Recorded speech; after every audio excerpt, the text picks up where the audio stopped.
বন্যার্থ মানুষের কাছে যখন রিলিফ নিয়ে যায়, রিলিফ দেওয়ার আগে বলে হাসিনার ষড়যন্ত্রকারীরা কি গ্রেফতার হয়েছে?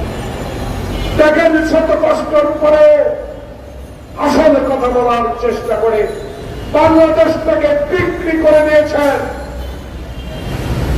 যেই এমপি এক কাপ চা খাওয়ার পয়সা ছিল না, যে ব্যবসায়ীরা সেদিন মিরপুরের সংসদ সদস্য বলেছিল যারা চা দোকানে বসে আমার থেকে এক কাপ চা খেত তারা আজকে ব্যাংকের মালিক।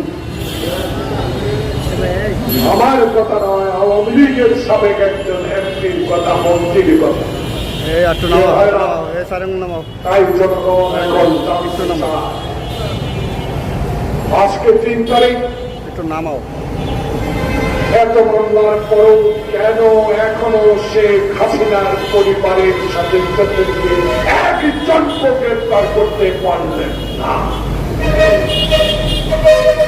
গ্রেফতার করা দরকার। জনগণের কাছে এদের অবৈধ সম্পদের হিসাব নেওয়া দরকার। শুধু কয়েকজন এমপিকে ইলেকট্রনিক মিডিয়ার মাধ্যমে দেশ তাক নিষিদ্ধ করলে হবে না। 2008 সাল থেকে যারা বাংলাদেশে অবৈধভাবে জাতীয় সংসদের নাম ব্যবহার করে হাজার কোটি টাকা লুট করেছে তাদের উপর নাম বিমানবন্দর স্থল বন্দরে দিতে হবে যেন দেশ ত্যাগ না করতে পারে। কাজ করতে হবে, কাজের কল্যাণ আপনাকে দিতে, কারণ বুক ভরা আশা নিয়ে আপনি বাংলাদেশের দায়িত্ব নিয়েছেন। এক মাসও একটিবারও কেউ আপনার সমালোচনা করে নাই। আমরা আজকে রাজপথের কর্মী হিসাবে, বাংলাদেশের একজন মুক্তিযোদ্ধা হিসাবে কথা নিয়ে গেলাম।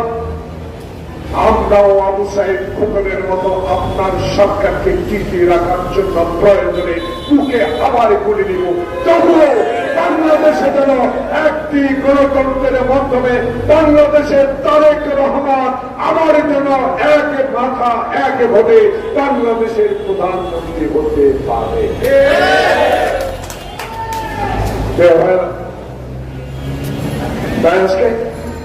প্রতিবাদের এই অনুষ্ঠানে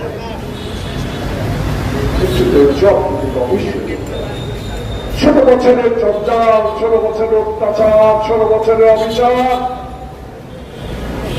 যারা একটু শক্তি কোথায় থেকে ভাই? বিশ্বের সবচেয়ে ধনী দেশ, গণতান্ত্রিক দেশ আমেরিকার অ্যাম্বাসেডারের গায়ে হাত তুলতে পারে না। সে অহংকার হাসিনার শেষ।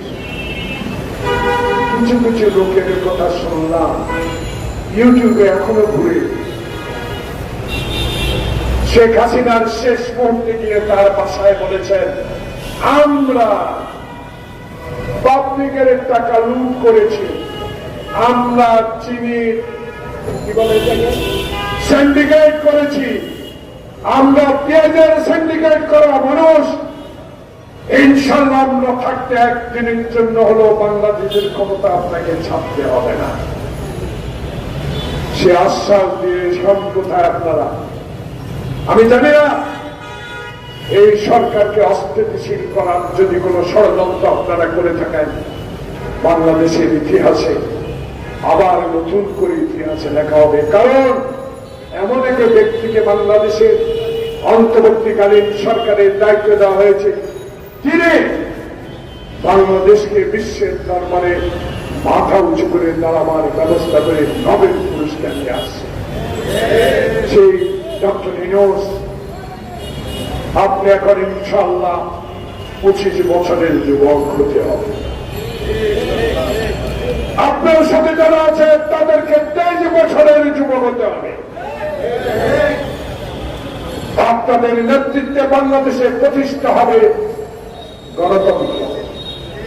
আপনাদের নেতৃত্বে আপনারা পথ দেখে দিবেন বাংলাদেশে যেন আর শেখ হাসিনার মতো মহিলা বাংলাদেশে যেন আর জন্ম না হয়।